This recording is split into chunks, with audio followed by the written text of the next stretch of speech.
Okay, so Zakat recipients. Allah mentioned the 8 categories of Zakat recipients upon which there is consensus in this ayah here. إنما الصدقات للفقراء والمساكين والعاملين عليها والمؤلفة قلوبهم وفي الرقاب والغارمين وفي سبيل الله وابن السبيل فريضة من الله والله عليم حكيم.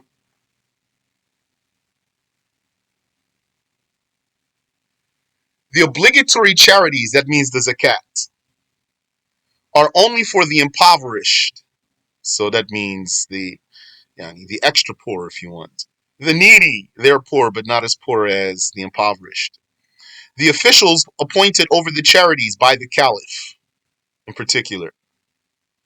And those whose hearts require reconciliation, there's different kinds of these. And for the slaves who have a contract for purchasing their freedom, to help them buy their freedom.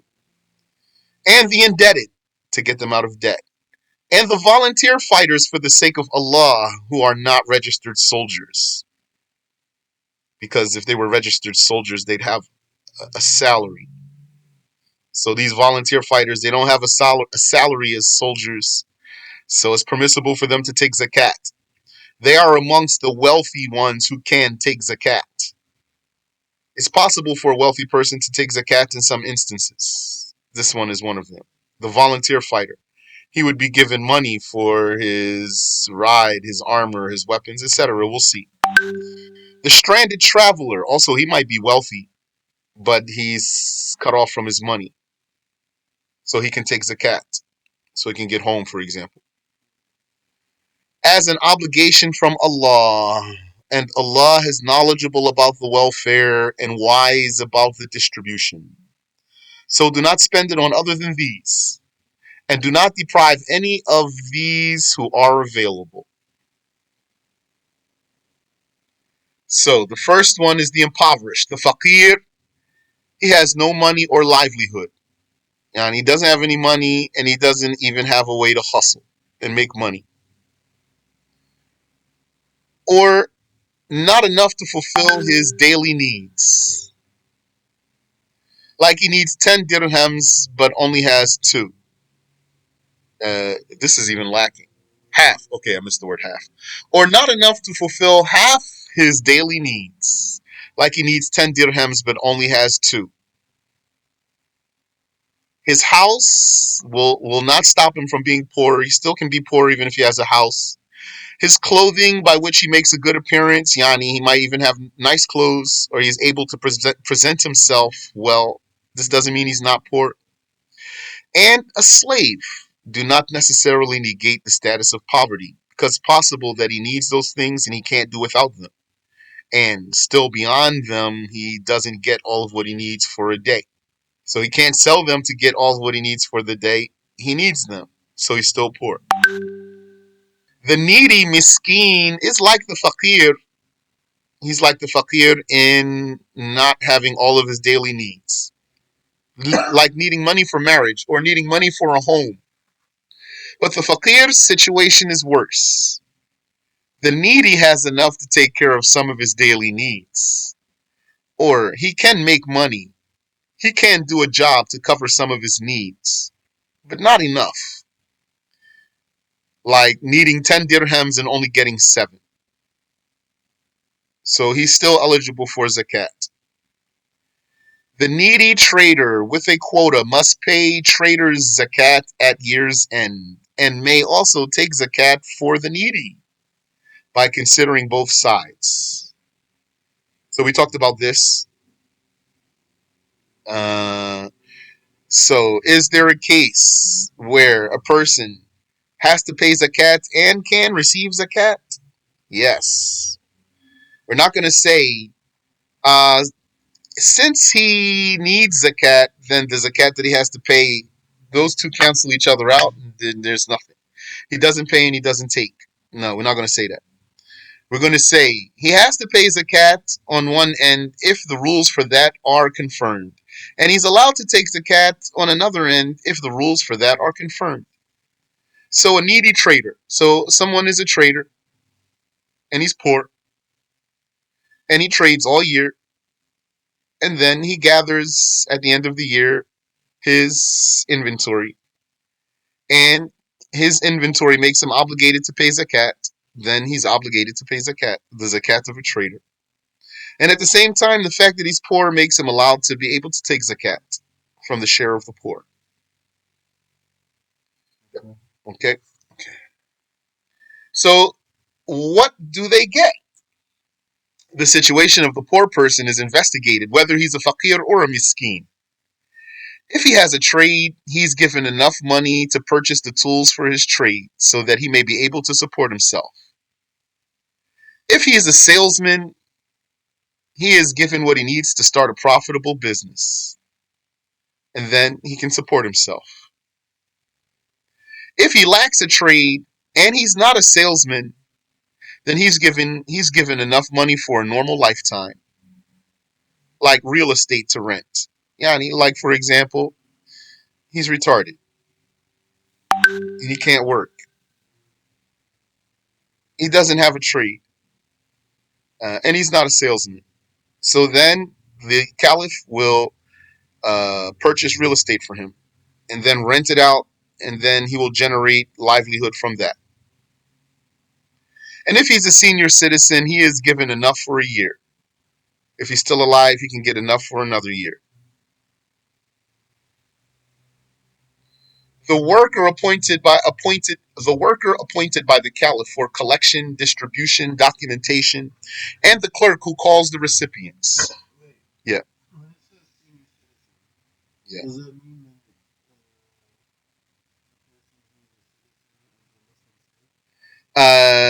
No, senior citizen here means very old person only.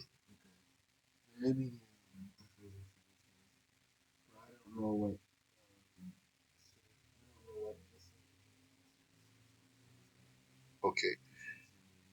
Yeah, and this is not even dependent on an Islamic state. Uh, okay. The elderly. The elderly is given enough for a year. Uh, okay. The worker appointed by the caliph for collection, distribution, documentation, and the clerk who calls the recipients without taking a salary. If they take a salary, they're not eligible for zakat. It is a condition that the worker be a free, not a slave, trustworthy, not trustworthy, Muslim scholar in the chapter of zakat in particular. He needs to be knowledgeable about zakat in particular.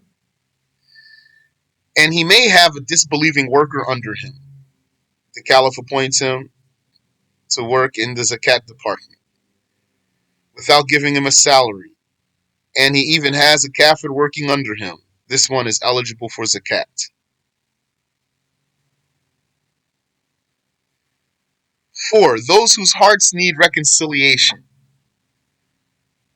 So these mere words would cover Muslims and kuffar. But as for kuffar, they can't take any zakat. So it says here, the blasphemers are of two groups. It is hoped about some that they would embrace Islam, and it is feared about others their sedition and evil, that they would harm the Muslims. Neither is granted zakat money, without any difference in the school of Ash-Shafi'i. In the Shafi'i school, kafir doesn't get any zakat money. The Malikiya exclude a case that is otherwise a consensus, which I can't talk about that. Mm. Yes, yes.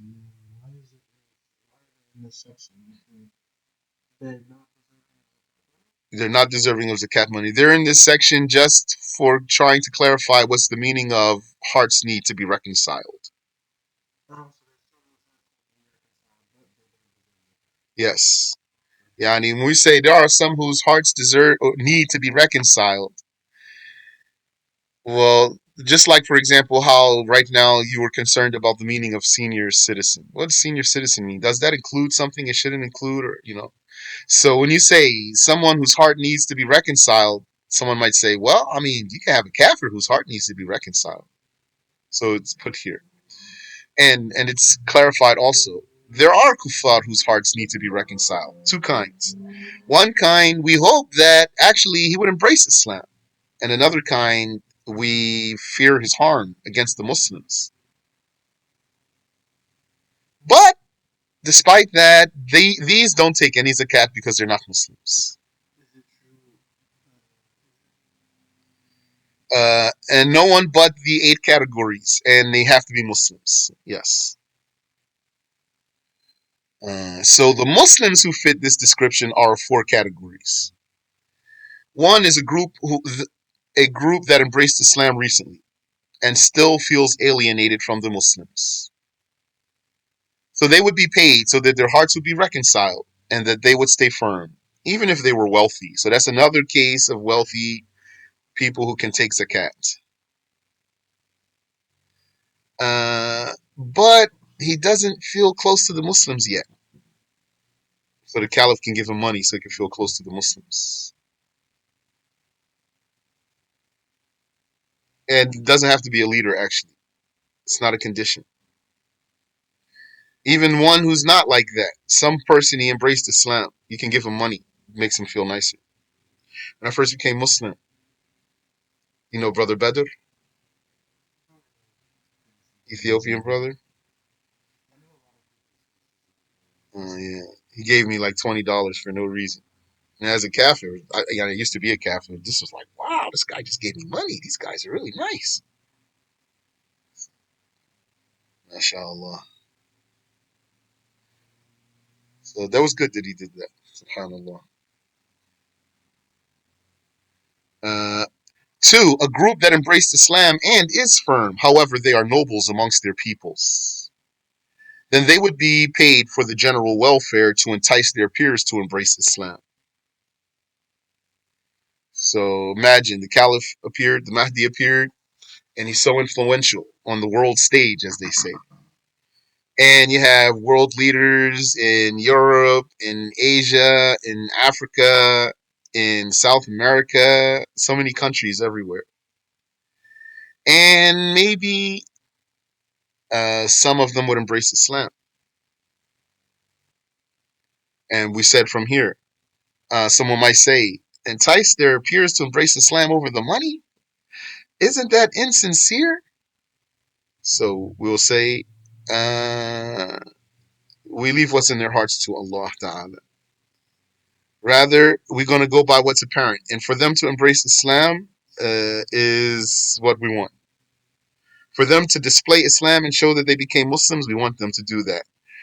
And of all the people who do that, of all the people who embrace Islam and show that they are Muslims, most of them are going to stay like that. Usually, most of them will stay like that. They're going to stay Muslims. Three, a group who protects the Muslim borders. And four, a group that fights zakat resistance. Yeah, yeah. No, it means they're giving money for them. The general welfare means the welfare of the Muslims, which is when those other world leaders see this one, or those other chiefs of other tribes see this one got money from the Muslims, they're going to say, I want some money too. Maybe if I become a Muslim, they'll give me some money too. That's the welfare of the Muslims. And then, for example, another chief will embrace Islam, or another president, or another prime minister will embrace Islam. That's going to be for the welfare of the Muslims. Then maybe their friends are going to say, huh, they're giving out money for becoming Muslims. I want some money too.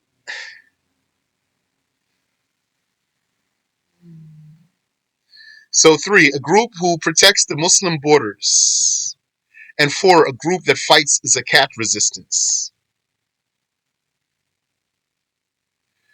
The condition for paying these last two is that it's more convenient than preparing an army. So the caliph is going to look.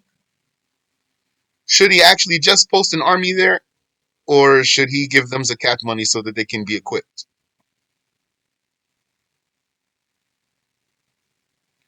5, the mukatab slaves, the only type of slave that can own.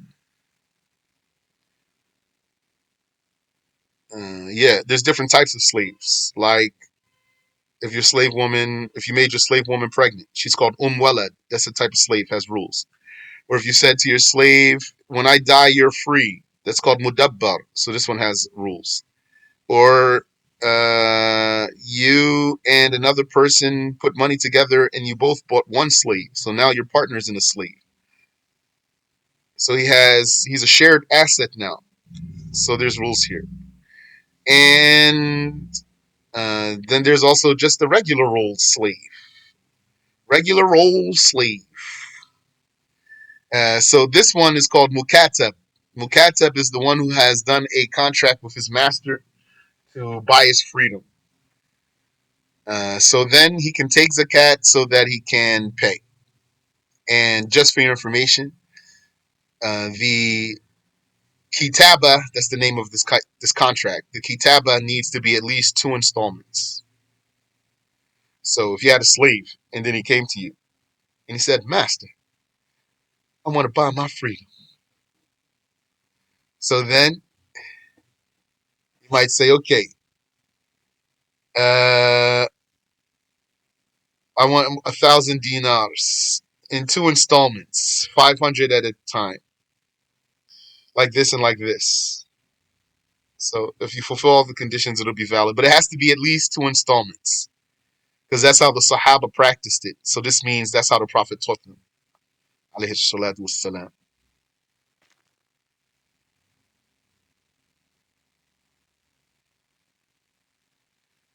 And it is a condition that he does not already have a sufficient amount. Then if he does, he doesn't take any zakat money. 6, the indebted. They are of 3 categories. One who took a permitted loan for himself, or even a forbidden one. But in the case of taking a forbidden loan, he repented. And the signs of his repentance have appeared. The signs of his repentance have appeared. This means it appears that he has changed his lifestyle from sin. And he is unable to pay the debt at its due time. Then he can take zakat. Or else he is not given any zakat because he's able to pay his debt.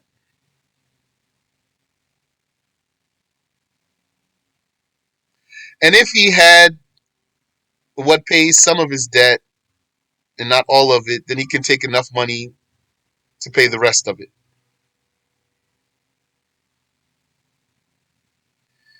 And B, the one who took a loan to rectify a situation between 2 parties. Basically, like there's going to be a family feud. Someone was found killed on the road. And uh, one family believes that the other family had something to do with it. And now these 2 families are like 2 warring factions, ready to kill each other. So then you came in between them and said, wait, put your shotguns down, everybody. I'll pay the blood money of your dead relative, and there shall be no fighting. And then you went and took a loan so you could pay that. Then it's permissible for you to take zakat to pay the loan back. And that's to encourage such a good deed. And even if you were rich in this case, you can do it. And the third one is the one who took a loan to guarantee someone else's loan. Uh, this has cases. If they are both wealthy, then neither is given anything. For the guarantor and whose loan is being guaranteed to both be poor, then the guarantor would be given what covers the debt.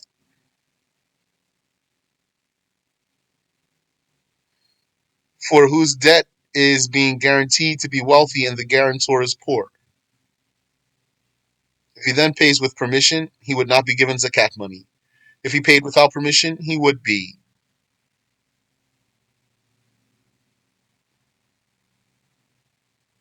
According to what is correct. And for the one whose loan is being guaranteed to be poor, he can be paid zakat money and not the guarantor. All right, so that requires some study there. And number 7, the volunteer fighters for the sake of God. Like we already said, not registered soldiers, because they already take a salary. The volunteer is given what enables him to go to war, even if he's rich, what suffices him and his dependents in his absence. He would be supplied with a ride for a long journey and the like. And the like means armor and weapons and even money for his pocket. Maybe he needs to buy some food while he's out. If he takes zakat money but does not participate in battle, he must return it. If he does go to battle and has a significant amount left, he must return it after the battle. I don't have details there, but it's not like a little bit of pocket change. If there's a little bit of pocket change, then he doesn't have to give that back. But I don't have more specific than that. Yeah. So what happens is that, firstly, the fighting in jihad is either communal obligation or personal obligation. It's going to be a personal obligation when the Muslims get invaded. It's going to be a communal obligation when the Muslims are strong. Then they will send out at least one army per year, at least one per year, to call people to Islam.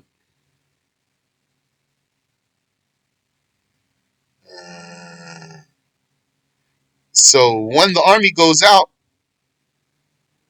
there would be some Muslims who say, I want to go, but he's not a registered soldier. So he's allowed to volunteer and go with the army.